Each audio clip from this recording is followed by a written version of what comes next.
Well, welcome to a sunny patch in the Masai Mara. There are massive storms that are surrounding us, but at the moment we are happily in the sunshine with a gorgeous female cheetah. And she does a young male with her. He's a bit older than Malika's boys, so I'm not 100% sure who this female cheetah is. I suspect it could be a female Nyale, but I'm going to have to reconfirm that. Definitely not Malika, so don't worry, Malika has not lost one of her young boys. It is a different female cheetah, but very close to the area that I saw Malika last week. Good afternoon, my name is Brent Leo Smith. I have Sebastian on camera, and we are coming to you live from the gorgeous Masai Mara in Kenya. Now, of course, we are live. That means you can ask me questions as well as everyone else out, so you can do that by using the hashtag Safari Live.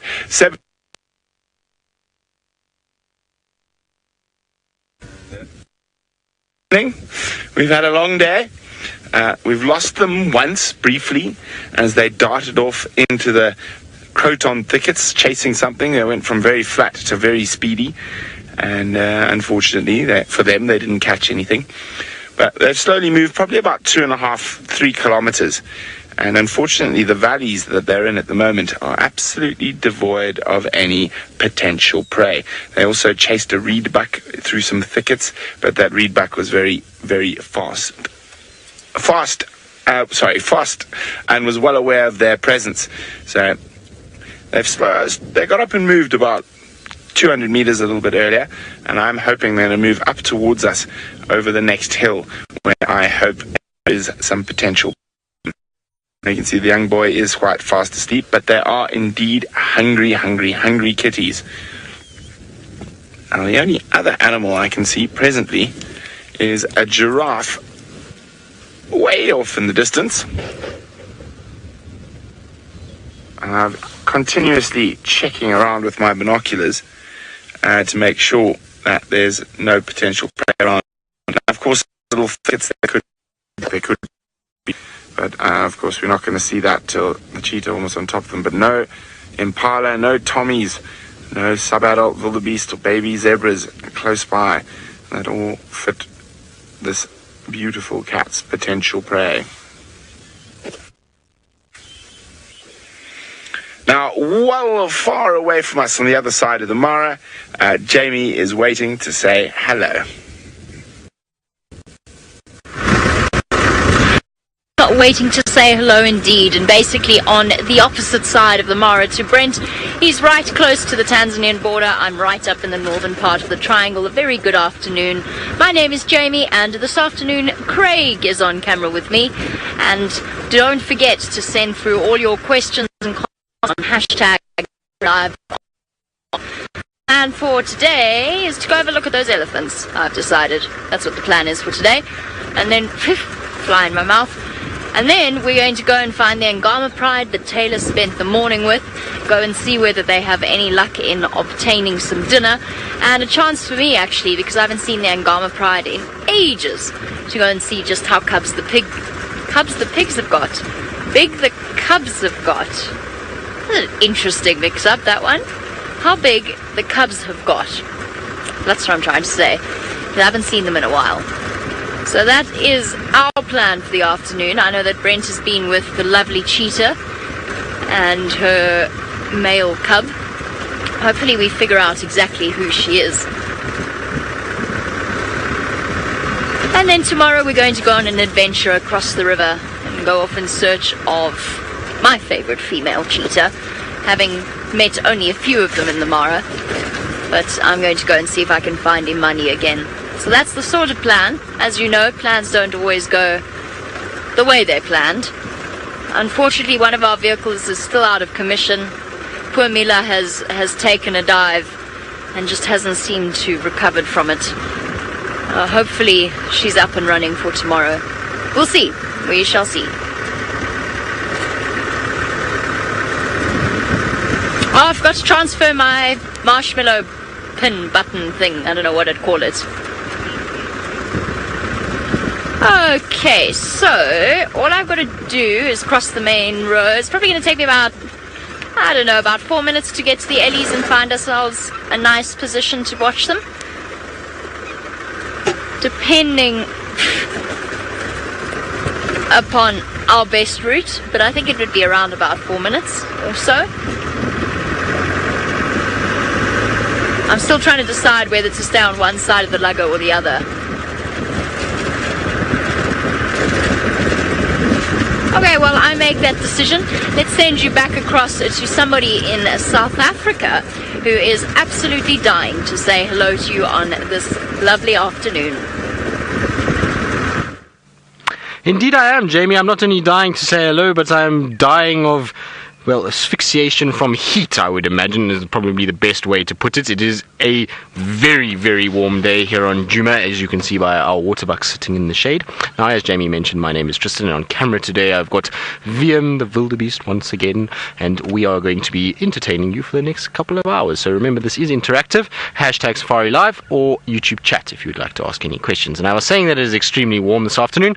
It is about 39 degrees Celsius or a lovely 103 Fahrenheit, and the sun feels like a little oven door has been opened and is blisteringly hot. And so most of the animals at the moment are doing exactly like our Waterbuck is doing and spending its time in the shade. You can see this Waterbuck is even kind of bobbing its head in the heat as it tries to just cope with it. I would imagine of all the animals out here, Waterbuck must have the worst time when it's hot like this. Those thick furry coats cannot be comfortable at all. Now this particular Waterbuck, you can actually see his coat is not very nice. He's got a bit of mange that's in there from the winter time, so it is quite common to see on Waterbuck. He'll be absolutely fine though. You'll find once the summer's come through and he's gotten washed clean by the rain, he'll eventually get rid of that. But you can see, look how he's almost bobbing as he's breathing quite rapidly, just trying to cope with this heat. It must be incredibly difficult to deal with hot weather like this when you're covered in that much fur. I really do sympathize with these poor animals, and I'll tell you what, if I was a Waterbuck, I think I would be in the nearest dam and just sitting and wallowing in it. I think that's the best way to go about today. But you can see they are utilizing shade and trying to kind of stick to the shade as much as possible. Now, you know it's hot when we are driving around, and just now VM and I came along quarantine, and the lapwings that normally populate quarantine and are running around all over the show and having a full-on game, well, they were all sitting in the smallest little sliver of shade of a marula tree, all piled up to there and looking very sorry for themselves. So it is a warm day, which means that the start of our afternoon should be fairly quiet, I would think. I don't think we're going to see too much to start. I think it's going to be a little bit hot. I think a lot of our animals are going to be in shade and in deep thickets, just trying to kind of survive the hottest part of the day. Once it gets cooler, though, I think we're going to get a busy afternoon. I think we're going to have a situation where a lot of animals are going to come out of hiding, try and head towards water, get some sort of drink just to rehydrate after the warm weather that we've had today, and it should mean that we're going to have a wonderful afternoon. I think what I'm going to do though is go and check treehouse now quickly just to do our time lapse, and then I want to try and head towards Chitwa, because Hosana was seen this morning killing a baby duiker on Little Gowrie, but very close to the Chitwa cut line, and I got a little insider tip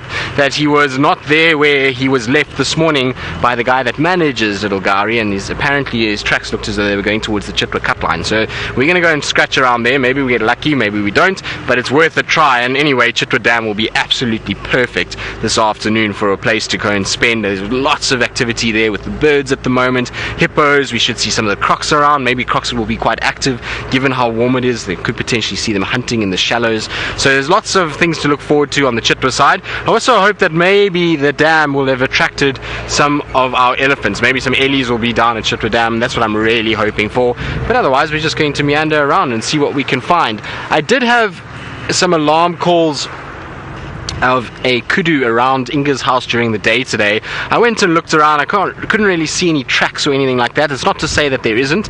Might find a situation where there's a few tracks or a few or maybe a leopard that walked past or some sort of predator. So we'll head back there a little bit later when it's cooler on the way home, and maybe we'll get lucky with whatever was causing the alarm calls to take place. But you can see, just like this, the Waterbuck, this Impala is also now stuck in the shade and just trying to utilize any shade there is. Now I wonder if this is the sickly Impala that we've been seeing lately. I think it is. You can see its hips are sticking out really badly, and this is an Impala that is not in great condition at the moment, and unfortunately I don't think is going to survive much longer, especially if we've got heat like this. It's going to be sapping every little bit of nutrients out of that individual. What's wrong with it? I don't know. It's just sometimes we do get animals out here that unfortunately get a little bit weak and get skinny like this, and they fall foul to all of the dangerous animals that are out here. So I would imagine something's going to get hold of it fairly shortly, and even if it doesn't, in skinny condition like that, in heat and this oppressive hot sun that's out here, I think it's going to be, unfortunately, a sticky end for this little one. It's not ideal to see, and I would have thought that we would have seen Impala's condition increasing, not decreasing. So there might be some sort of disease that this poor Impala has got. It's difficult to say. It's not foaming or anything like that, or discharging any liquids from the nose or mouth. I did see it the other day and I had a really good look at it. So I don't know what's caused its bad condition, but it's definitely not in the greatest place, and certainly if any predator sees it, they might actually, well, they'll kill it quite quickly, and if not, the sun will probably take its toll as well. So poor Impala, and I'm not going to sit too much with it. I don't really want to disturb it, plus it also makes me sad, and I don't really want to be sad. I want to try and be happy this afternoon, and so I'm going to try not think of our poor skinny Impala that I keep seeing. He makes me a little bit on the bleak side, and he's got a bit of a limp as well, so I wonder if maybe he wasn't injured for a while and that's why he's not feeding very well, and maybe why he's in a situation where he's not looking that good. Colleen, you were saying maybe he's just old. No, so that's not an old Impala at all, Colleen. And the reason why I say that is because if you looked at his horn structure, his horns were actually quite small and underdeveloped. So he's an animal that I would say is probably about 2.5 years old, around there. So that's his kind of age, and it means that his horns would have grown a lot more if he was an older individual. He also would have had a lot more tatty ears. His ears are still quite fine. So I think it's more that he's got some sort of disease. Maybe it's, or an injury. I see there's a nice big scar on his left front shoulder, so maybe this injury has taken a lot of energy out of him, and maybe now that it's healed, he might start getting a little bit of nutrients. If it starts to rain, well, that will help him a little bit as well. So I'm going to carry on down to Treehouse Dam. We're going to do our time lapse quickly, and so while I do that, I believe Jamie has found a bird of prey, and so before it flies away, let's jump back across all the way to the Mara. Look what we've found for you.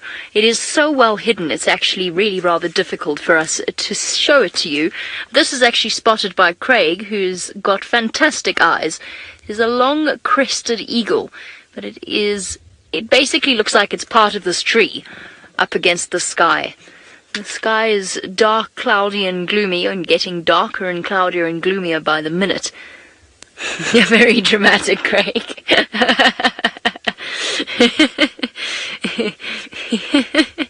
And we have one of the smallest eagle species that we see out here, but one with a very dramatic crest that looks very much like it's got some kind of mohawk. And I'm trying to think what particular band this particular eagle would listen to, if of course eagles listen to music. Bit of Marilyn Manson, maybe? I feel as though it would be something quite deep and punk rockery. Megan, do you have any suggestions? Meg, of course, is directing us this afternoon. Meg, what do you think? What music would this bird listen to with that mohawk? There's definitely something in there.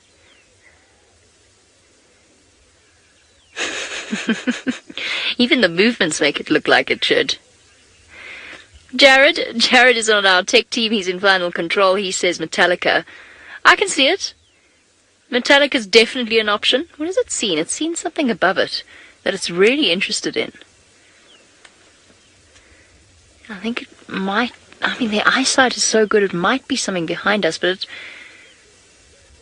What are you looking at? What are you after? Were you just listening to the music in your head? I mean, the angle that its head's at makes me think it's something in the tree itself. That it's caught its attention. Perhaps some kind of an insect. I mean, they will eat insects. They tend to go for larger prey. But as a smaller eagle species, it would be on their menu. There we go. It's surely going to fly now. And the whole posture's poised to leap. Or is it that wasp that's fluttering around it? Maybe that's what it is. The buzzing wasp is maybe irritating it.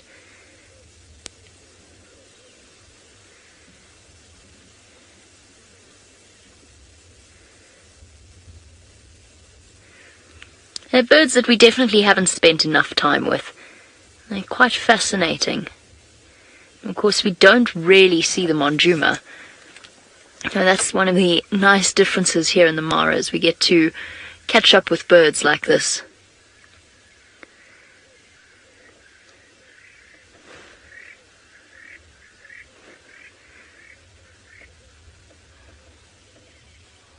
What are you after? Still looks poised to leap. I'm trying to see if I can figure it out. Maybe it's just a change in posture.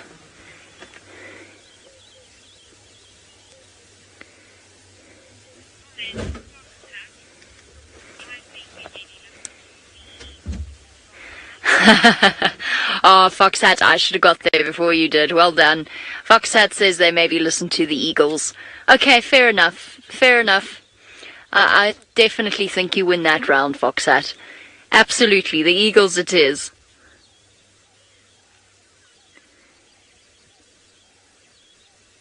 Come on. We're still sort of within the long-crested eagle's breeding season as well. And I don't think we found one long-crested eagle nest since we've been out here in the Mara, but we do see the individual. We get to know regular pairs that we see in certain areas. And most of their eggs are laid around about between July and November.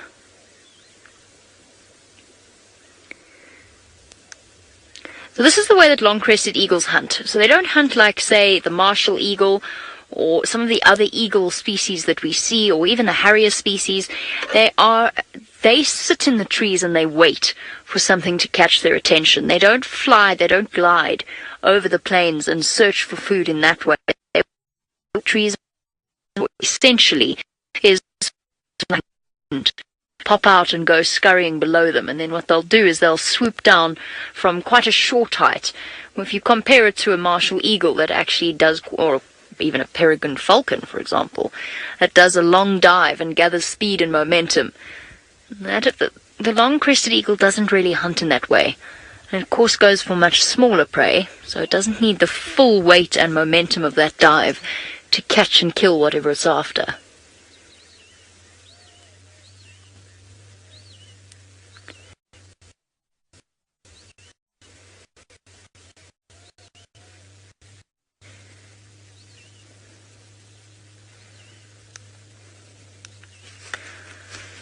Okay, well, it doesn't seem to have launched itself off its branch, and it is quite well hidden. Richard, you say you think the eagle's waiting to catch a rodent. That's one of the reasons why I'm torn, Richard, in terms of staying here, because at one point it really did look like it was going to swoop down. And as I said, that's the way that they hunt. They sit in the branches like this. If we saw something like a martial eagle sitting up in a tree, we would say it's unlikely to swoop down and hunt something. But because their behavior is so different, I think that is a possibility. That's why I've been sitting here while I've been chatting to you, half distracted, trying to into the eye. But unfortunately, no matter how hard I try, my eyesight will never ever be as good as a bird's. Their eyesight is spectacular, and far more accustomed to picking up tiny movements like rodents moving through grass. Shall we have a little look? It sort of looked like it was looking upwards.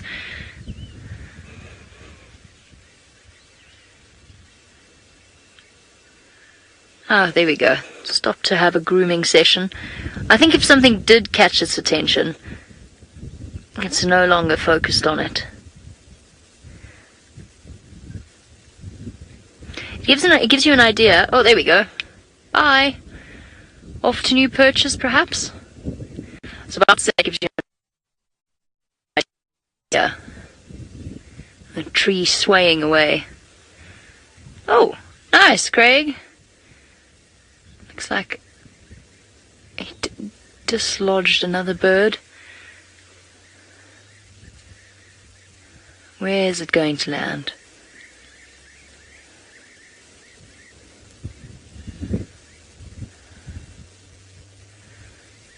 Okay. No, wait, hold on, we're gliding back again.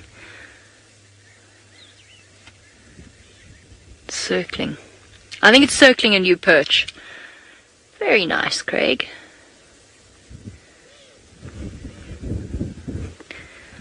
And thus ends our long Crested Eagle sighting, onwards to try and get to those elephants. But I did promise you elephants, but they all moved away from the road, as seems to happen to me quite a lot. They've moved away from the road quite fast and now are very far away.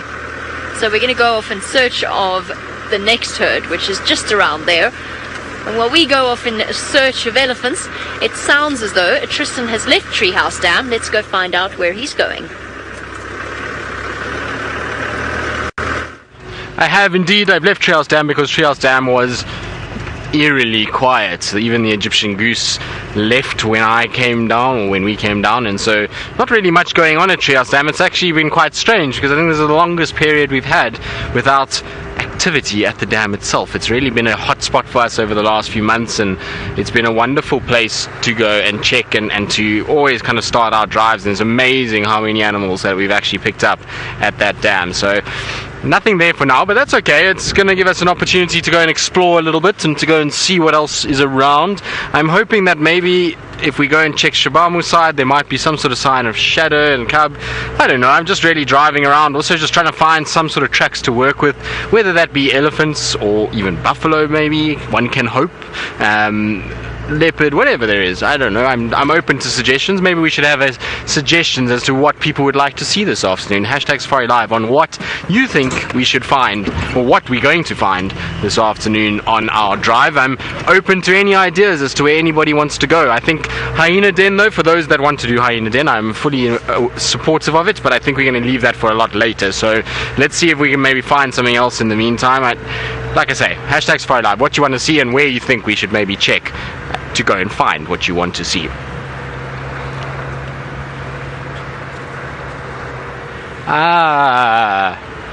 So Roshni and many others are wondering how our pancake and maple syrup breakfast went.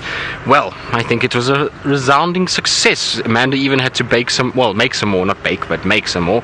She had to make a few extra ones because there were a few hungry fellas around that asked for more, and so everybody climbed into pancakes, enjoyed the maple syrup. It was thoroughly enjoyable and very tasty, and so it was a wonderful best maple syrup ever, Vildi. Ever. So I think Vildi at one point had more maple syrup than pancake, but that's okay, Vildi. It's the way you should do it, and it was very good. So Amanda makes really good pancakes, and we had a really nice sort of breakfast with the whole crew around the table, and there was lots of laughing and lots of carrying on, and so it was a really nice little morning. So thank you all for asking, and it would have been, I don't think, much better. I don't think we could have made it any better. Do you think so, Vildi? I don't think so. I think our pancakes were as good as they could be. I know some people don't like maple syrup, but well, it was good and we enjoyed it, so that's all that matters, I suppose. Right, let's not hit the aerial on this marula. Now I need to just concentrate and focus. Are we good there, Vildi? I think we're going to be okay. Yeah, we're alright. It's because I've once went under that little archway of that marula and hit the aerial, which is not ideal. So I believe some of you have let us know where we should be going and what we should be finding. Mac with the C and Eric, elephants is on your list. Well, I think that's on the very top of my list to start with as well. So hopefully we're going to be able to find them. I really have missed herds of elephants. I can't even tell you the last time I saw a really nice herd and spent a long time with them. So I'm hoping that that's going to be on the agenda this afternoon. I really do hope that we're going to have a situation where we can have lots of Ellies around and babies and playing, and particularly if it was at a waterhole, that would be even better. But I'll take elephants anywhere at this stage. It would just be really nice to spend some time with a nice big group of elephants and just get amongst the herd and watch the dynamics and watch the playfulness that encompasses a herd of elephants. So it would be nice. That's, I think, a really good call. I'm certainly up for that and hope that somewhere along the line we will find them. It's interesting that we haven't seen too many of them. I'm a bit surprised. Michael, I didn't hear exactly what you wanted to say, but I'm guessing that you say pangolin, if I maybe am correct there, Megan? Yes, there we go. So pangolin. Well, Michael, I would love to see a pangolin, and then it seems as though the pangolin luck all lies to the west of us at the moment, because the guys on Elephant Plains, Arathusa and Simbambili are having an absolute ball with pangolins. They last week, I think, saw pangolin 3 or 4 times, 2 different pangolins apparently. So hopefully our time will come. We've just got to keep driving and keep looking and keep trying, and eventually we'll get lucky. It's just one of those animals that's the way it is. It's not something that is easy to find, but any day can be the day, and any time can be the time. So hopefully we will get lucky. We've got a bit of a cold front coming this weekend, and actually pangolins are really, we see them quite a bit when you get that rainier kind of weather. It's because it's darker during the day, it allows them to come out a little bit earlier in the evenings or later in the mornings, and they then have to have soft substrate to be able to dig, and so you find the pangolins are fairly active in wetter, cooler weather than they are in hot weather like this. So it's not to say that you don't find them in hot weather. I've seen pangolins in days exactly like this, just at the night, or in the night should I say. I don't know why I'm mixing my English up today. It's strange, but anyway, and maybe the hot air is cooking my brain. But I would imagine that we'll have a situation where if we get a bit of a cold front, that will be better conditions than what we see now. It's not that good, although it is possible. But I wouldn't mind. I wouldn't say no to a pangolin. Vildi, would you say no to a pangolin? What about a leopard with a pangolin, Vildi? That's a good thing we should aim for today, with elephants at the same place. A caracal playing with a pangolin. Well, Vildi, you have the caracal luck. You were with Taylor when they... Yeah. There we go, exactly. So VM's got all the caracal luck. It's the only caracal, as far as I know, that has been shown on Safari Live. And so if we're going to see a caracal, well, it should be with VM. I think that's a fair call. VM and I had an interesting discussion actually this afternoon, and one that left me giggling for quite some time, and really did make me smile. VM said to me, what do I think if we had to dress up a rutting impala in a leopard costume? What would happen, and whether or not it would cause absolute chaos? Now, can you imagine the scene of an impala that's got horns? It's now dressed up fully in a leopard costume. VM even said we should foam around the legs so that the legs are a bit thicker, and then we're going to get a motorized tail that's going to wag as well. And this leopard is going to, this impala, well, we'll call it an impala for now, and it will then go around rutting and chasing all the other males and females. And of course the females and other males are not going to have the cooking clue that this is actually a impala and not a leopard, and it will just be quite interesting in terms of what is happening. Now, we're just at Janet Jackson's hideout. No sign of Janet Jackson, I'm afraid. It seems as though Janet Jackson has decided this is far too hot for her or him, and is decided to probably vacate. Now, Kaylin, you wanted to see Janet Jackson. Janet Jackson's not playing the game anymore, Kaylin. We have not seen Janet Jackson for quite some time. In fact, the last time I saw it was about 4 or 5 weeks ago. So we'll just have to keep trying and plugging away. Maybe Janet Jackson has found itself a summer home where it's not as hot as this one. This one is in the direct sunshine. So in the summer, like now, I can imagine inside that tree is really hot, and I would imagine this Janet has maybe found itself somewhere with a bit more shade than what we're seeing here. I can tell you from where we're sitting, if it's anything like that, like it is here, it's going to be very warm inside that tree itself and quite stuffy. Right, now I'm going to meander quickly to Twin Dams, and Twin Dams did give us a few little gremlin issues this morning. So while I quickly go check there, let's go back to Brent Leo Smith, who hopefully his gremlins will behave with those beautiful spotted cats.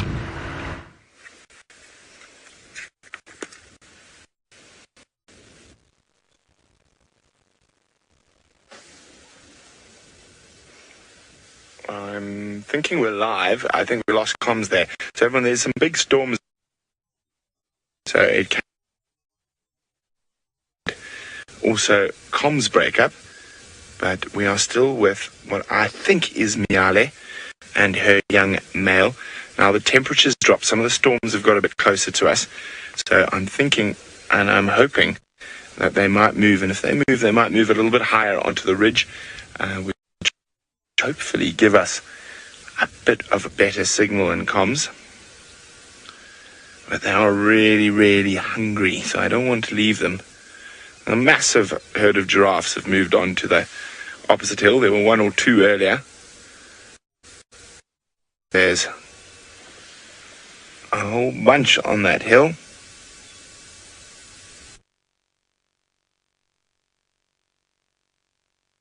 The only thing that we were last year was a single, or no, 2 zebras.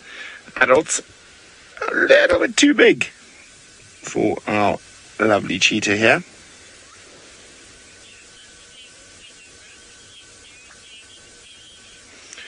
Yeah, well, let's hope that these cheetah move into a bit of a better area while we do that. And let's go across to Jamie and some elephants. Hey, look at this tiny little creature while Brent goes off in search of a better area. We've got a really, really tiny baby elephant. I think it was Daniel 2 days ago who asked me to find a baby elephant, and I didn't really succeed. We found a few, but they were quite far away. But look at this. This is really soft. I had to guess. I mean, it's still a little wobbly on this whole walking process. It really, really is small. And too sweet. Earlier on it was dashing about backwards and forwards. It's so small, it fits perfectly underneath Mum. Happy, sheltered position. Hey! Excuse me, madam.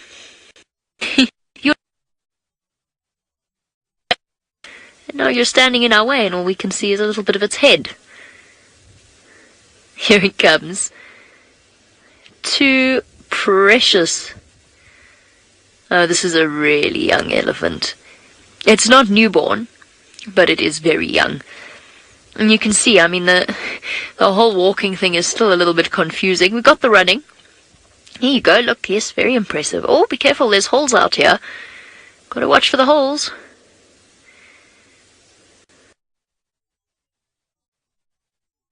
Went a bit far there, back to the safety of Mum. Back underneath Mum. Proper little mama's girl. I actually don't know if it's a girl or a boy, I can't see properly. But it's such an uneven surface for little elephant legs.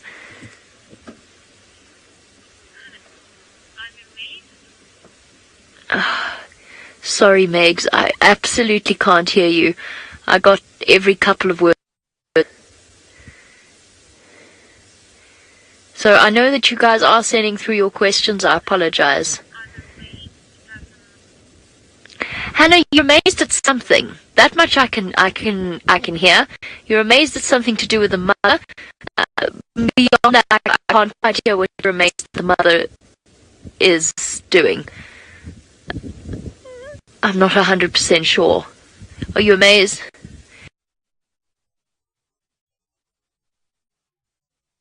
I'm sorry, Megs. Maybe Faith can try and I can hear it through from her. There's a guinea fowl behind them as well.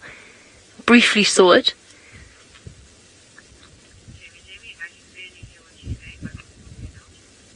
Okay, cool. Hannah, hold on to your question. When I can hear it properly, I promise you I'll answer it. Oh, down into the forest. Down into the forest. Oh dear, I hope they decide to come out the other side and they don't stop and feed in there. It's not looking likely though, is it? And now all we can see is Mum's back. And one guinea fowl. One lost guinea fowl. What are you doing over there? No, 2 lost guinea fowls. So not so lost then. 3 guinea fowls. Oh my goodness. Are we spoiled this afternoon? I really, really, really would love to show you the footage of Imani playing with the guinea fowl. It was truly hilarious.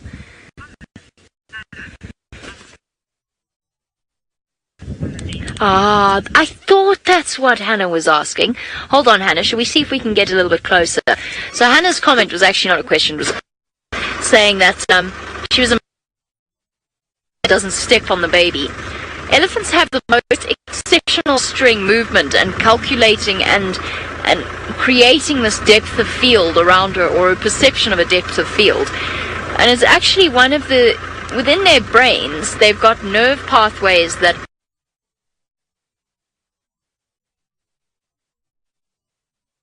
are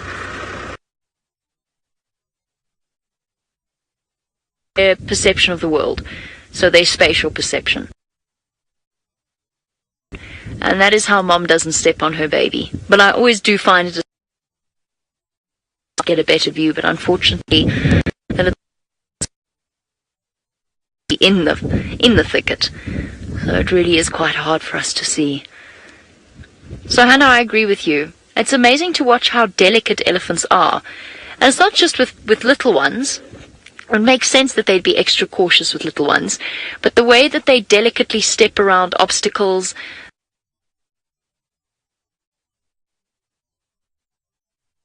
I've found their dung in the strangest of places, somewhere that I even struggled to climb up. And yet somehow an elephant had made its way up to the top of a little outcrop of rocks. Oh, is she going to come out the other side? That would be so nice if she did. I'm sure there's plenty of nice stuff to eat in there, though. Come on, Mum. Come show us your baby again. It's so cute. Everybody loves babies.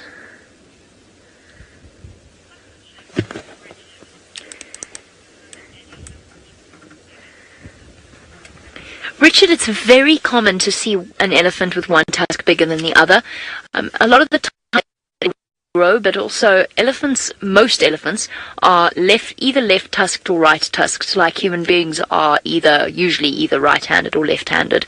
So what they have is what's been sort of termed in behavioral books and papers as the master tusk and the slave tusk. So one tusk is used more often than as a result gets worn down and becomes much, much shorter. So in the process of digging, in the process of scraping away at bark, personally, the one thing that we have noticed, guinea fowls really want to be in the segment. One thing that I've noticed, to go back to the question on tusks rather than guinea fowls, is the fact that on average, obviously you get individuals like this female with short tusks, but on average their tusks are much longer than those in South Africa. And I wonder if it hasn't to do with what they eat. For, 7-8 months of the year, the elephants on Djuma have to feed on the branches and the bark of trees, whereas out here in the Mara they've got a much longer period of time where they can feed on grass. And you only really see them feeding off acacias because they like them, and the Balanites seed pods, but otherwise it's the small shrubs and grasses. There we go! Surprise! Made it! Oh, you've made the climb as well. Oh dear, we're going back down again. No. Oh, uneven footing. Reverse, fall down. Reverse, saved it. Sit down. Oh dear, bye-bye. Kerry, she should actually be with the rest of her herd now, and in fact I think you'll probably find they're not far from her. It might be that the reason that she's a little bit separate is because this baby is newer than we thought, but yes, she will go back to the rest of the herd. She'll go back to the herd soon. You might find that this is a daughter, an older daughter, that now has a baby sibling to help Mum take care of, and it might be that she decided to stay behind with Mum when she gave birth. Come on. You can come out, but usually the mother rejoins the herd. Either she gives birth with the herd, or she actually rejoins the herd almost immediately afterwards. Oh dear, I think this hill has just proved insurmountable to the little one. But they are going to come out, so let's see how it plays out. Hi. We're under scrutiny. Not just guinea fowl. Been joined by some giraffe as well. Hello. Didn't even see you sneaking up on me.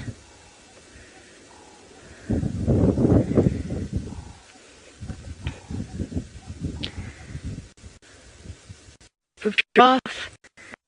Elephant. What a lovely sighting.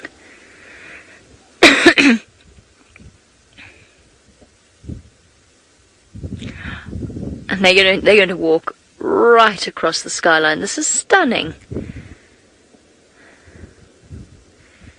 And unless I've got babies on the brain, which I don't think so, I think that female's pregnant. She looks pregnant to me. She looks quite round-bellied. It's definitely baby time in the Mara. Baby topies, baby tommies, warthogs, elephants, zebra by the dozen. Here come the rest of them. Little that one at the back just stubbed its toe. I saw it happen. I mean, it didn't stub its toe, because obviously its toe is a hoof, but it stubbed its wrist joint, and tripped slightly and got such a fright it went galloping off after the rest of them. It was entirely your doing.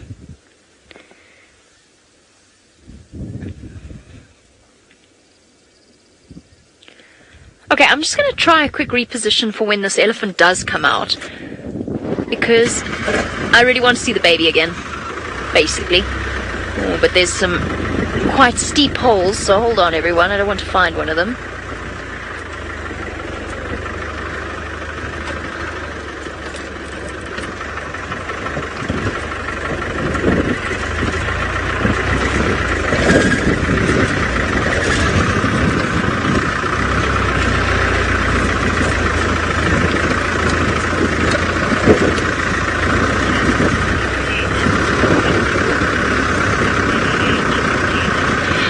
No, it's the one thing that elephants can't do. They can't jump. Even at a very young age. At a young age, you'll see them skip. You'll see them dance around, but you won't ever see all of their feet leave the surface of the ground at the same time.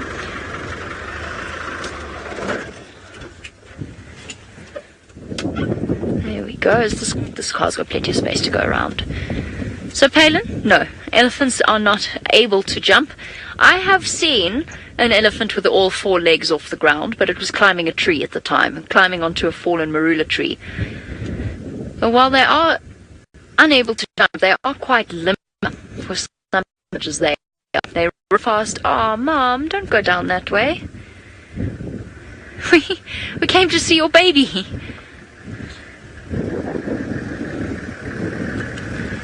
Hi guys. Jumbo. Here we go. Little one coming out again. Well, older one coming out again. Oh dear. I guess it's just not to be.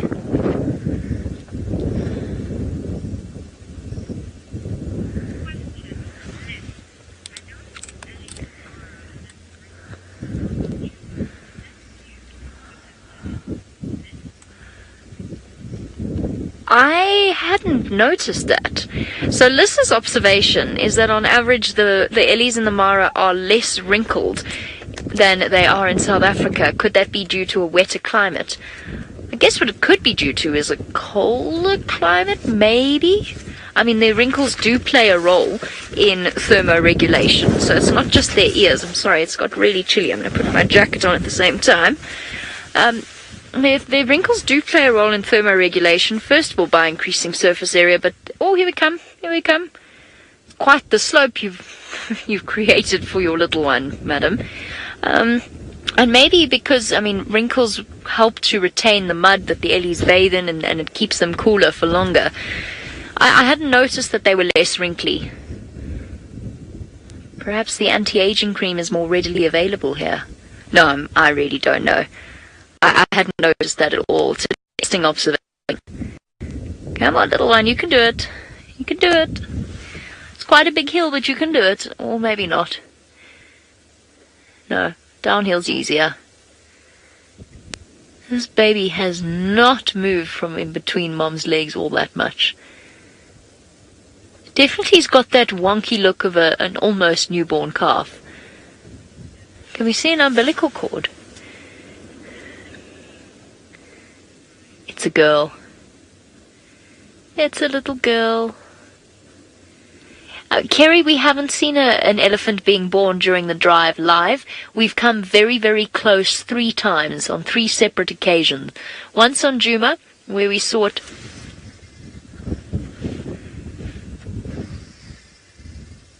Guinea fowl alarm call. Sorry, hold on. Where are you alarm calling from? Oh, it's a bird. Never mind. It is a bird. Bird of prey, causing the guinea fowl alarm calls. Thought it might be a leopard. So yes, we've come very close. Djuma, where one was a few hours old, stumbling down. Brent found the placenta, and then we found the little one with fangs hurt.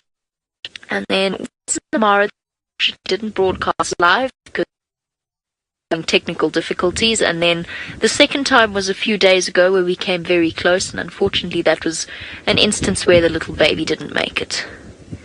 It's always lovely to see them happy and healthy, even if they're a little. So we've come close, but I've come close 3 times. I've never seen an elephant being born. I've seen videos of an elephant being born, but I've never experienced it in real life.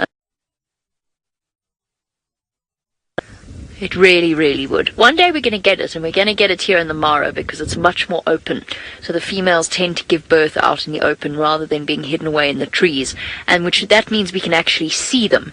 Because when an elephant's giving birth, it might be a very sensitive time for her. She might be a little bit more on edge. So on Djuma, if she's hidden behind trees, it's almost impossible for us to follow her and to get a good position to watch her. This mum's slowly making her way up the hill. She's basically acting as a stumbling block for the little one every time it makes a faulty move up the hill.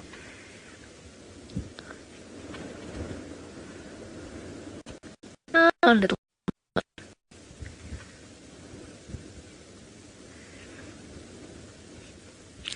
Here's the lovely thing about baby elephants. They suck their trunks for comfort. Like babies suck their thumbs, or a dummy. What do you call dummies in? You don't call them dummies. Dummies is pacifier. Pacifier.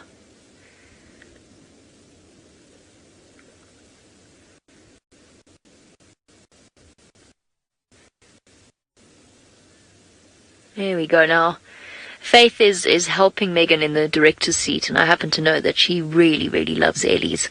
So there you go, Faith. A nice little baby elephant for you.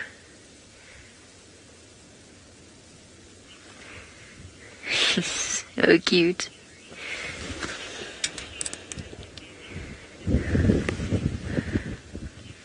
Gary, no. Mummy Ellie, sorry. We're not in the school drive yet. Mother elephants do not hide their little ones in long grass. So they will... The way that elephants protect their babies is not like a topi. A topi, for example, or a mummy will actually lie completely still hidden in the grass. Elephants rely on their sheer size and the protection of the rest of the herd. So they will actually band together. The babies form such a critical part of the herd's social structure. They will actually band together to protect them. And there's very few... Look at that. There you go, getting a little nudge. Past the bushes. Oh, that's too sweet. Actually, basically getting shoved out the way so that Mom could come past. There's something ancient about baby elephants. And I know that sounds ridiculous, but it's the wrinkly skin and the paper-thin skin and the sort of the weak walk. I don't know. I don't quite know how to explain what I mean. Like little Benjamin Button, the baby elephant that we saw a few months ago. So female elephants will actually protect their babies purely by aggression. If I were to get out with that baby being as small as she is, if I were to go and walk towards that mother with intent, she would probably, now there's a very good chance that she would flatten me. Because she does have a very particularly strong protective instinct when that baby is as small and vulnerable as it is at the moment. Are we going to see some suckling? No. That baby looks a little bit confused as well. I really think it is very young. And it's still got pink on the inside of its ears.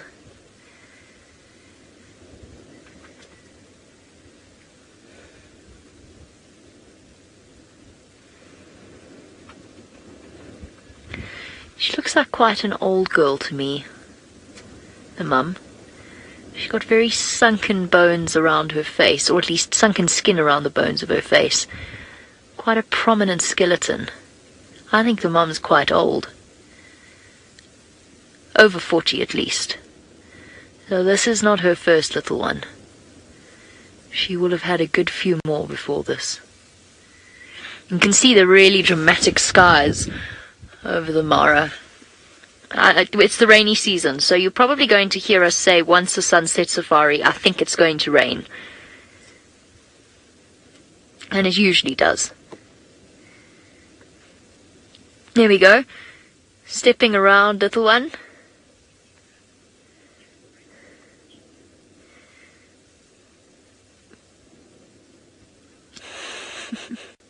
Okay, while we watch our little baby elephant stumble off at what could be described as quite a slow speed, let's go across to something that's capable of much faster speeds. Well, not very fast at the moment. They have not moved yet. They are still sitting very, very still. The temperature has dropped. There's a big storm behind us. It looks like gratefully it's going to miss us. And it looks like gratefully the storm between us and final control has also made its way away. So hopefully we do have a bit more of a stable feed at the moment. So we can actually see the escarpment now behind Lookout Hill, which we couldn't earlier. And I think that might have been causing a bit of our problems. There is still quite a lot of rain around. But there you go. You can just see Lookout Hill. Oh, where's my hand? And camp's about there somewhere behind those trees. But we can see the escarpment through the trees now. So hopefully our lovely Chitwa is going to get moving. So there we go. You can see the escarpment way in the distance there, and camp's up there somewhere. So we can see camp again, which is lovely. And so far, not much happening here. But patience is the key when it comes to the big cats. As the longer we sit here, the better chance we've got of seeing something spectacular.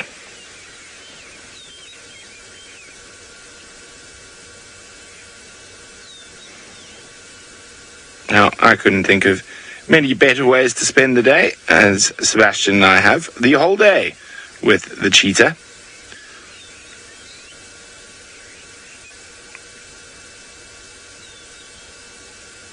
And of course, nothing too much has happened yet, but that can change in a split second. A Thompson's gazelle might meander over the hill.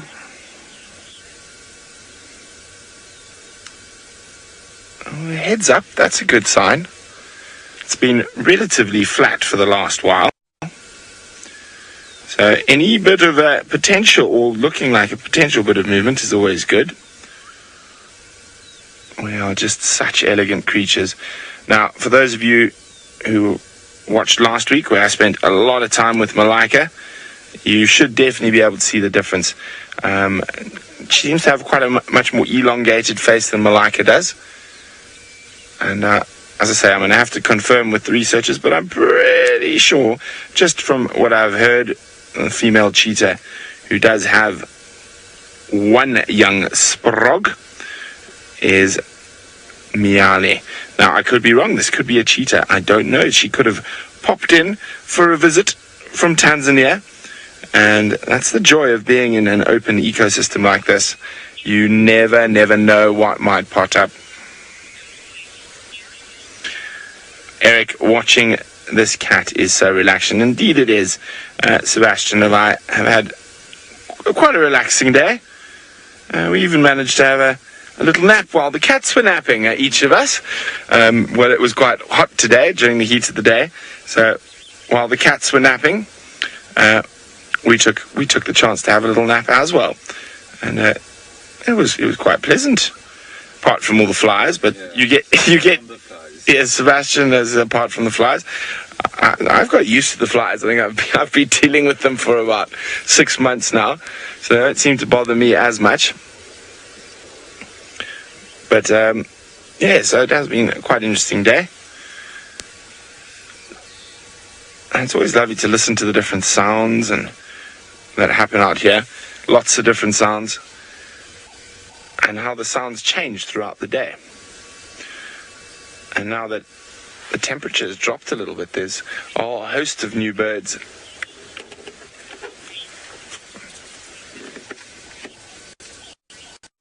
Kerry's wondering why the animals turn their back. Kerry, no, not with cheetah. Lions, hyenas, definitely, and even leopards, because cheetah get quite worried during those big rainstorms that possibly they might be snuck upon by a lion or something like that. So I'm just having a look at my bino, seeing if there's something in these bushes close by. Not that I can see. She just looks a little bit more alert than she was earlier. Maybe she can hear something. All I can see is some doves, which have become very loud in the last little while. Oh no, she's definitely seen something. I can't see what it is. I'm going to keep checking. There could, as I said, reedbuck and dik in these thickets. Possibly a steenbok as well. It could be a little scrub hare. You never know. It could be a lion or a leopard. I think everyone's a bit worried about my audio there. No, it's when I lift my binoculars. That unfortunately gets between my mic and my mouth. But I do need my binoculars to see what's going on. Now remember, this is 100% live, so those little lovely nuances will happen from time to time.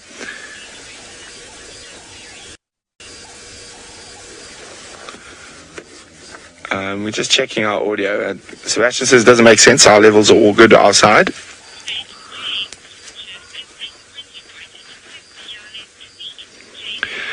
Well, there we go. James Richard says he thinks I'm right. It looks like Miale to me. Oh, now, James, I've never seen Miale, so that's why I'm not 100% sure, but I assume it to be Miale.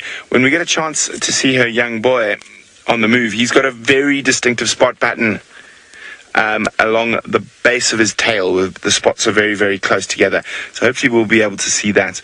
And I think for me, that's going to definitely be one of the more recognizable things. Well,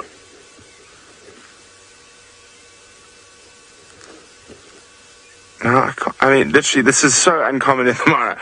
I'm glassing with my binoculars over all the hills around us, and I can't see one Tommy, one Impala, one Grant, not even a wildebeest or a zebra. Well, the wildebeest are all gone.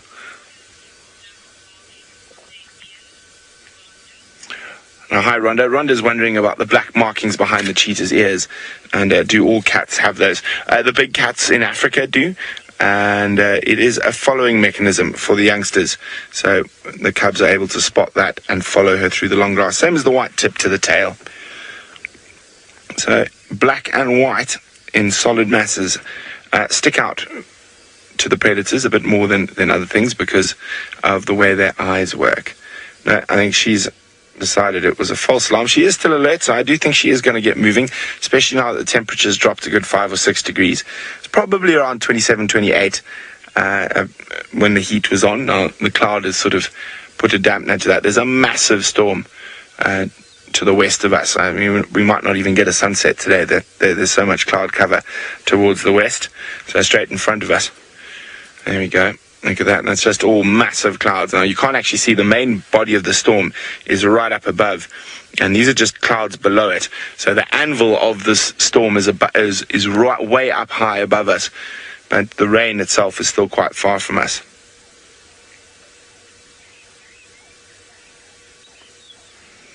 Now, I want her to go east, away from the storm. Now, there was another storm behind us, but fortunately for us, it's blown to the south. We've been quite lucky today. We've had a couple of big storms that we thought we were going to get very wet, and they've sort of just passed a couple of kilometers to either side of us on both occasions that they came very close.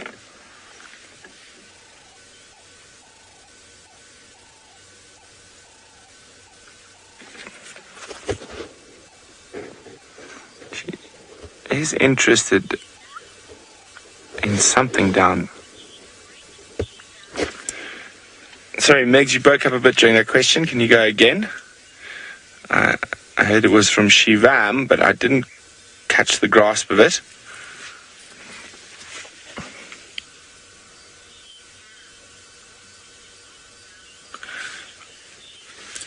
Shivan would like to know what is the lifespan of a cheetah. In captivity, it's said to live up to about 18, 20 years. In the wild, seldom beyond sort of 13, 14. For females and younger for males. Now, it is quite tough being a cheetah, being the smallest of the big predators. Often your kills are stolen from you, and often, well, lions are actually the biggest killer of cheetahs out here in the African bush. So they are quite vulnerable to the bigger predators, and will use their fleet feet to try escape them. Now, you might be able to hear that in the distance, which is the black-bellied bustard. I can't actually see him, but I can hear him calling in the grass somewhere around us. Now, there are some birds coming in. I'm just going to see if we can spot one with the camera. I heard some babblers a bit earlier in this little croton thicket. They've gone quiet now. And it's about...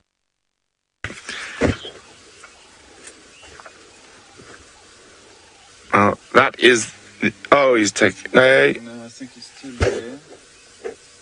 He's still there? Just wait, there we go. I could hear him calling before I saw him. And there we go. That's a lovely little testicular. And it is a rattling testicular. And I've got a slightly different call here to the rattling testiculars back home on Djuma. Of course, there are quite a few different testicular species. We've seen quite a few of them now. The pectoral patch, the stout, and I'm trying to think what other one we saw a while ago. That was quite a good one. Now, there is another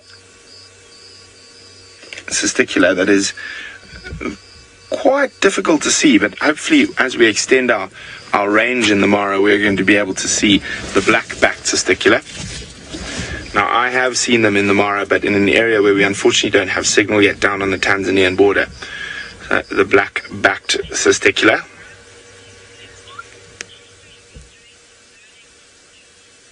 And I know Tristan would really love to see a black-backed testicular, and it is a very limited range throughout Africa.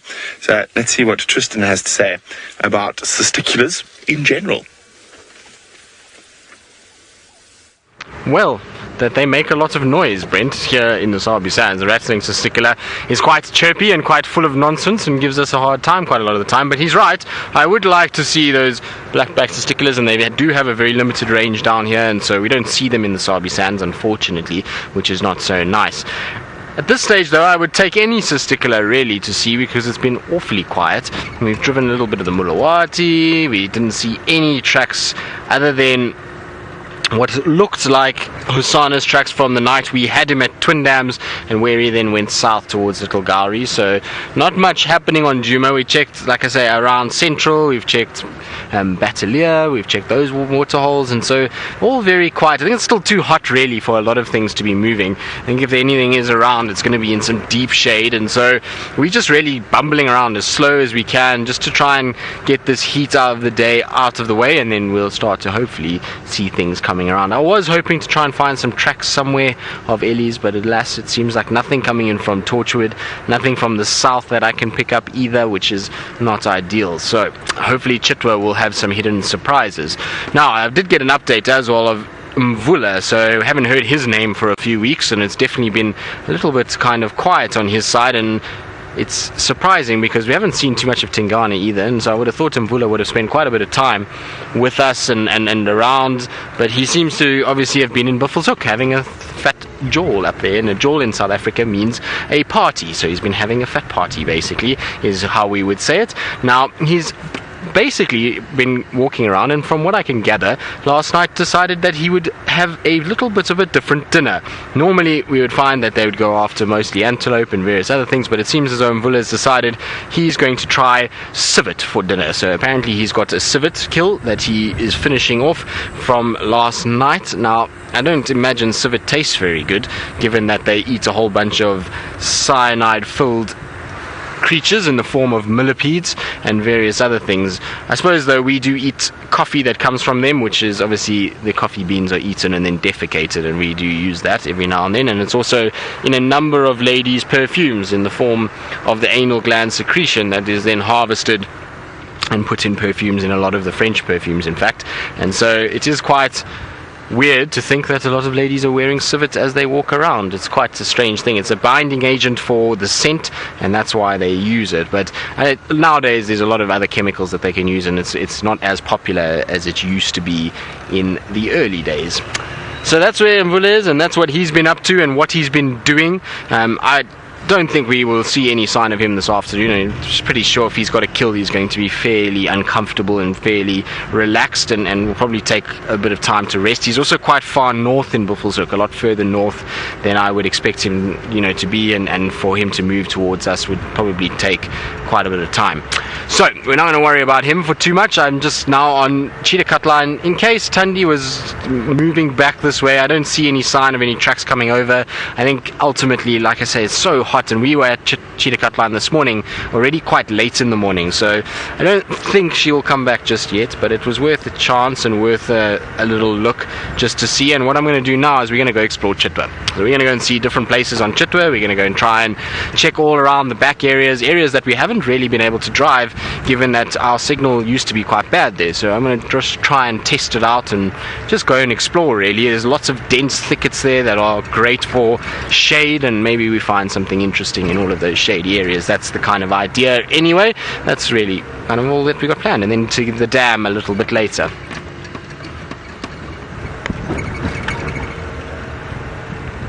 JBV, you're asking how long does it take to drive the length of Djuma? Well, it depends if we are driving north-south or east-west, but let's go north-south. If I had to start on the northern boundary and just drive straight south, I would probably take me, if I drive at this speed, maybe about 15 minutes, 20 minutes, so not very far at all. And east-west, slightly longer, about 20 minutes, probably, maybe a little bit more. If you're spotting things and stopping, then a lot longer, but it's really not that big and not that far. It's, at the end of the day, 900 hectares is a little drop in the ocean. That is the Kruger National Park. The Kruger National Park is 2.2 million hectares, so when you think of 900 and 2.2 million, it's not a very big area, and it means that we do have a situation where we can cross it quite quickly.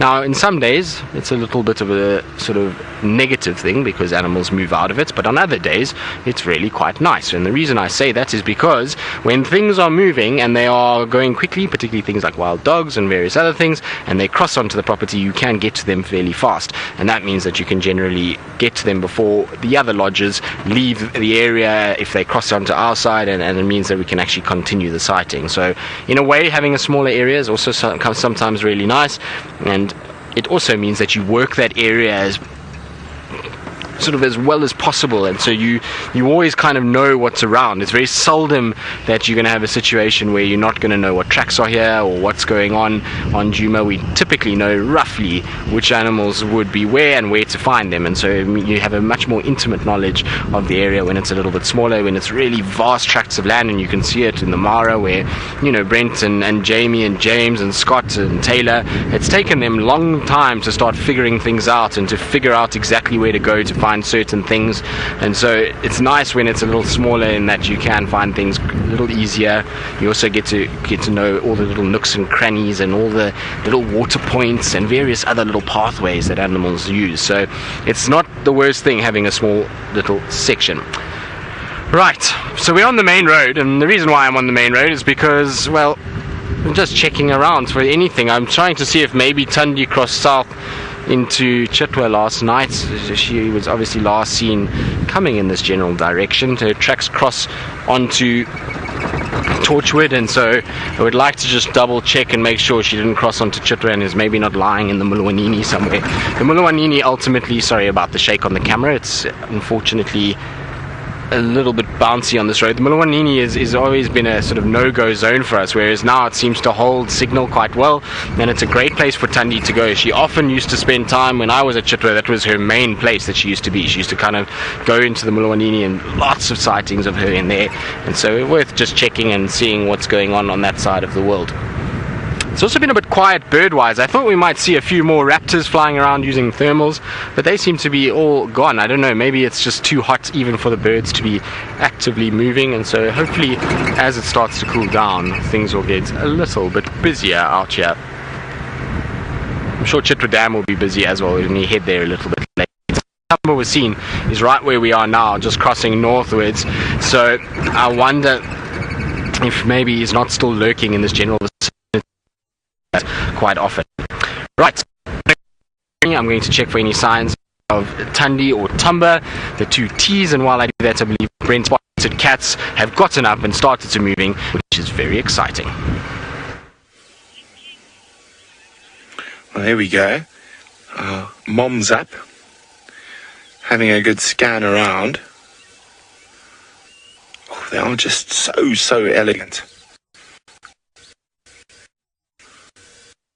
A little proper teenager, and he's completely flat still. Barely a flick of the tail. There we go. Oh, he flicked his tail. Well done. Oh, his head's up. That's a change. There we go. Now, hopefully he pulls his back to us, and we'll be able to see that very distinct spot pattern I was talking about right at the base of his tail.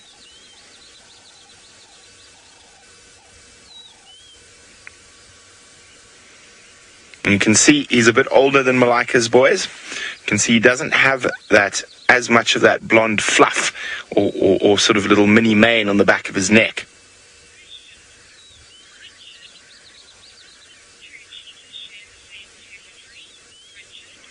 Well, Richard's wondering whether these two cheetahs will share the same territory. Well, it's mom and son, so I don't think he's got too much longer, probably not too many more months with his mom before he's going to have to spark out on his own. Lazy boy. But for the moment, female cheetahs don't really have territories. They have home ranges, and those home ranges are massive, often much bigger than the males. Only male cheetah are really territorial, really territory. Oof, bad English. Very bad English. Non-existent English.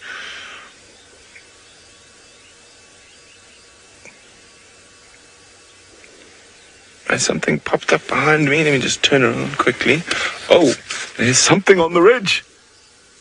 It's a warthog, a very big one, far too big for her. Moonchild is wondering what's the fastest speed a cheetah can get to. They're said to be able to reach 112 kilometers an hour or 70 miles an hour. And that was very sort of old knowledge. We just around 100. I don't think they get as fast as 110. But there is recording, but they say that in the past the method of recording wasn't as accurate as it is now.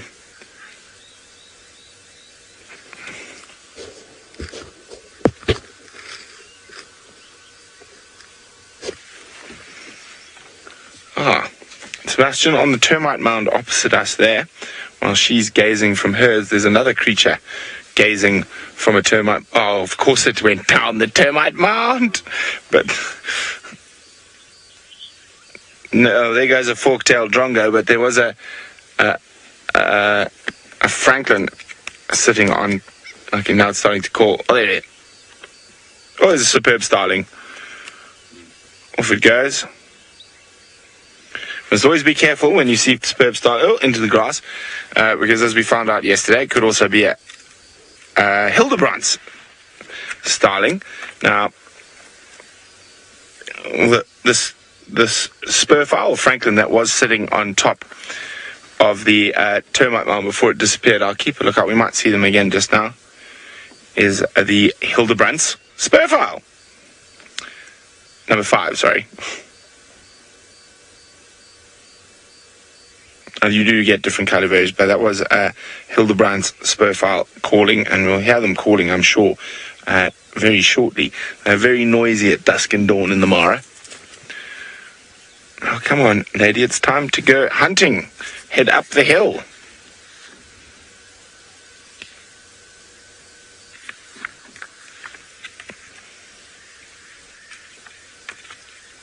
She's definitely far more alert than she was.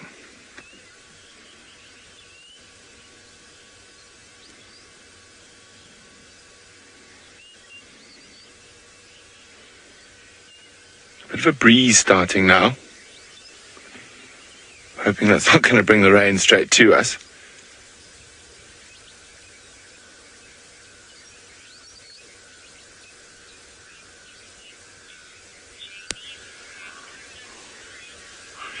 Now, at the moment,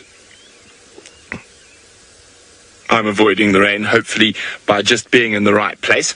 Jamie, however, hasn't been so lucky, and she's had to put her covers down. Let's go see how she's doing.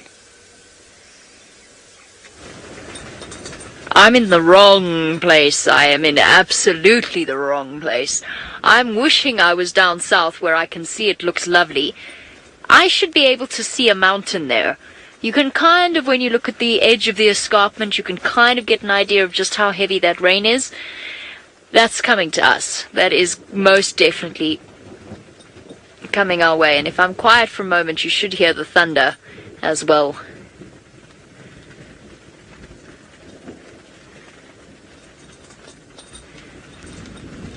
So we're in trouble. Not in major trouble, but we're in trouble. I'm not going anywhere. I'm not going to be able to outrun it now. It's too late. So we're looking through the peephole of our rain cover.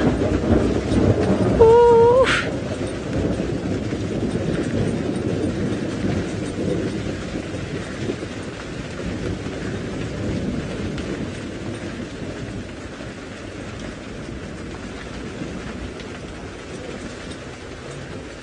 Everybody's raced home. Except for us. Oh dear, oh well. There's not much we can do. We're in it now. We've got our covers down. I'm in Scott's car, so it's the one that was the sort of the prototype of the rain covers. So all I can really do is turn our backs to it, and we'll just have to weather it. Because we're in it now. It's definitely on its way. Well, just the nice thing about these storms, though, is they tend to be quite transient. So I reckon we'll be okay in another half an hour or so once it's passed. But I'm going to make my way towards the main road before that happens, just so that in case it really does come down, we're not stuck somewhere here in the mud. Because I was the Angamas, and I know I were somewhere. But I've only just recently managed to clean my windscreen. We're going to shelter from the storm and see whether or not I could send our rain across there. Let's go and find out whether Tristan's had any luck with his leopard.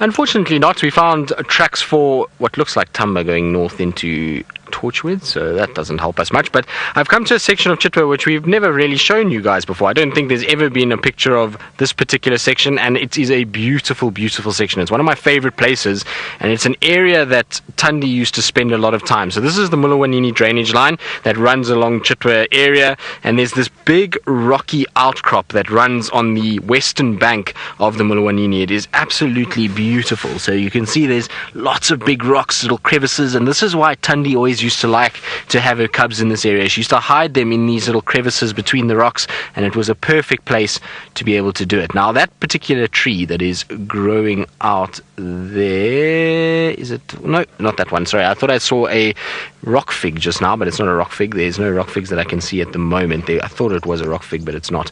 Anyway, this is an area where Thandi used to use a lot, and I've always wanted to see her spending a lot of time on these rocks. Generally, though, when I used to find her, she used to be down on the sand. I always wanted to see her in the early morning, because early morning these rocks glow an orange color. I always wanted to see her on here, or a leopard on here. So one day I hope it will be. And now that we get signal here, we can come and obviously check a lot more than what we used to. This is an area that we never used to be able to come and check in. Then we used to have to kind of drive around it and miss it, and we've had a number of sightings that were in this area that we wouldn't have been able to get to. So just wanted to show you guys, because it's pretty. It's not something we see a lot of on Djuma. We don't see any rocky sections at all. There's very, very little of this kind of formation that we see. So really nice to have a little bit of it that we can have access to. It's not a lot, but it is still some, and is worth a little bit in its sort of own right, and that's why I like coming here and just having a little look around. But we are exploring Chitwa, as I said earlier. We're coming to just see what else is around, and I don't know, just to see new areas, and hopefully you guys will enjoy as we drive around different areas and explore different places. Chitwa is a funny place because it's got lots of random sort of vegetation types. You've got this Mulawanini section, which has got all these kind of jackleberries and these tree wisterias and all kinds of tamburtis and everything associated with water. You then climb very quickly away from that, and then you get into these ridges that are all sort of crest areas with a lot of marulas and a lot of knobthorns, and then you go through these massive bush willow and terminalia thickets, and so it's just got lots of different kind of patches of things within a small area, and so it's quite nice to drive around here because you get a lot of different animals together, you get a lot of unique things about it, and you often get a lot of kind of cross species here, which is quite nice. So you'll get, Nyala impalas, zebras, buffalo, elephants, all kind of mixing in an area that is kind of, some parts are thick, a little bit open, so it allows for a bit of everyone to kind of be around, which is nice, as you just never know what you're going to find, which is always exciting. As I go past the lodge here, I want to just double check that there isn't tracks for Tumba maybe coming back, because even though he goes into Torchwood a lot, sometimes what he does is he goes in and then he just comes back apparently and comes straight south over the road, and the road that he crosses is obviously a very busy road. It's a lot of delivery vehicles, a lot of guests going in and out, and so sometimes his tracks can be squished, and so you can pick up tracks later if you drive in areas like this and you just drive slowly. Sometimes you can just see the footprints coming back into the area, and maybe we get lucky and he's still lurking around. It's a perfect place for a leopard. These little drainage sections that I've got on my right hand side are the most wonderful areas to have a look for leopard. Also, what I want to do while we're here is just double check on this gymnogene nest or African harrier hawk nest. It's been a long time since we've come past here. To be honest, I've never actually seen the African harrier hawk sitting on the nest itself. I have seen an African harrier hawk close to the nest, but never on it. But what I do see here instead is some naughty little monkeys. So there's two monkeys that clearly have been up to no good at the lodge. I think they even might have some lodge food in their mouth. The one looks as though it's got something dangling from the mouth, and I don't know quite what it is. Maybe it stole a little cookie from afternoon tea, as they sometimes do. They are naughty little things, and I don't know why they're on their own, because both of these are young individuals. They're tiny, they're not very big at all. These are both babies, and I don't see any sign of adults, but maybe the babies have been naughty and they've gone into the lodge, and the adults have still kind of moving around behind us and are still on their way, but very cute. You see though how the instinct is with babies as opposed to the adults, is they went from a really open tree into quite a thick, dense tree where they're going to camouflage a lot better, and you can see now they're far more relaxed in there than they were in the open marula. They're now trying to find a little place just to kind of sit in the shade where they can watch us from behind these thickets, and are far more sort of hidden than they were anywhere else. But nice to see little baby monkeys. They're always quite cute little things and always up to no good, that's for sure. Now the tree that they're in at the moment, this is the torchwood that has got the gymnogene nest. I will show you the nest now when I go a little bit further forward. You should be able to see it quite nicely. I'm sure VM will be able to point it out. I don't see any bird on the nest itself. Maybe the gymnogenes we found it too late and they had already done their job, or maybe the eggs unfortunately got taken by something and they've then abandoned the nest. But there is the nest right there. It's a pile of sticks in the boughs of a torchwood, which is a really good place to have a nest. Lots of sharp thorns on a torchwood, difficult to get into, and so it is the right kind of area for these guys to be able to build a nest. So that's where it kind of is, and we're going to leave it there because there really isn't any birds sitting on it at the moment. Now, well, the area that we're in is also quite interesting, which I want to show you guys. So Sphinx, I didn't catch the question. If Megan, if you can just repeat it again for me. There we go. So Sphinx, you say gymnogenes are your absolute favorite. Well, I think you and some others, actually, a lot of people do like the gymnogenes. I quite like them too. They're amazing to watch go about their business. I enjoy kind of seeing how they move and how they are able to try and kind of hunt all of these different animals and get all kinds of food from sticking their claws and their talons into holes and grabbing things. Now, I'm looking for a specific area here. In fact, here it is right here. And I want to just tell you about a little story that I have about this particular section. Unfortunately, it's changed quite a lot because of this tree falling over. But on the left-hand side here, you'll notice that there is a big torchwood that has fallen down. Now, underneath that torchwood, if you look around the general vicinity of that torchwood, you'll notice that the grass is completely bare. It's almost as though that area has been overeaten and eaten a lot more than the other areas around it. If you look in the background, it's long grass. You look to the right, it's long grass, and to the left is quite long grass. Now, the reason why this is like this has got nothing to do with this tree. What happened here was an elephant had died here. Big bull elephant died, and basically its blood and its nutrients and everything leached into the soil, and the amount of activity that took place here was so much so that it actually rendered this area completely barren. There was no grass growth, there was absolutely nothing. It just became one big muddy patch of blood and gore, and slowly but surely vultures, hyenas, lions, all kinds of animals were here feeding on it, and they basically trampled this place so much like an overgrazing effect, that it lost the seed layer and nothing then grew. And for the first kind of year after that elephant died, it was completely bare. Now we're starting to see vegetation taking place and starting to grow again, but that is all just because of an elephant carcass. That is why it is completely bare here, and it doesn't look like the rest of the bush around it. It's really quite interesting to watch. This elephant carcass has got to be one of the most amazing things that I've experienced, just from a behavior point of view of so many different animals. The first afternoon that we had this dead elephant here, we had about 400 vultures, and all the species of vultures that we get here, bar the Egyptian vulture, which is obviously a very, very rare individual. So we even had Cape vultures that arrived here. It was a massive problem for about 2-3 days because none of the planes could actually land because the number of circling vultures that were coming down, it was really quite insane.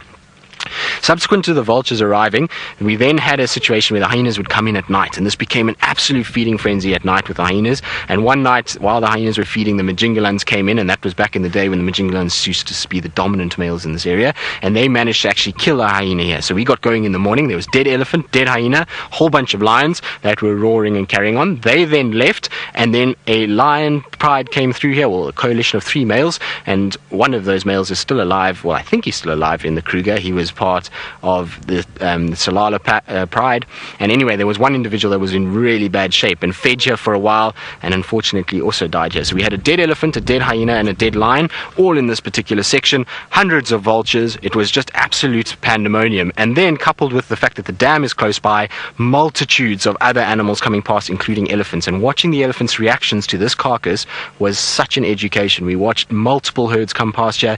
Every single time these elephants came past here, the herd would be spread feeding. They would all come into a single file. It would be absolutely quiet, no noise made by the elephants whatsoever, and one by one they would file past this individual and they would sniff the carcass. Even when it was still had meat on it, even when there was still a lot of vulture and hyena activity, they would still come past. Each one would sniff, and for months and months and months afterwards, even when there was just bones, the same thing would happen. It was really quite astonishing to watch the elephants' response. We used to see also elephants walking from the airstrip side, nowhere near this way, heading in the complete opposite direction. They would catch the scent and they would change. The whole herd would change the direction and come and actually investigate here and then go off again. It was really quite phenomenal to watch, and it was an amazing thing to witness. The only problem with this was that it smelt absolutely horrific, and for about a month I had to smell this dead elephant smell. My room was just on the other side of this thicket, and this used to just waft towards there every morning. I'd open the door and it was just this blanket of dead elephant smell that used to come out. But it was an amazing thing to watch, an amazing thing to see how nature kind of deals with this and how long it takes for recovery to happen. The fact that there's still bare patch here means that this area still hasn't recovered from the death of that big animal. Really quite incredible. Anyway, so that's my story about the elephant carcass and its impact on Chitwa's little road and on the edge of its road. It was really an amazing thing, and I was quite fortunate to have witnessed it and to be able to see it every day, because sometimes, elephants die and we see elephants dying, but you don't go past it every day.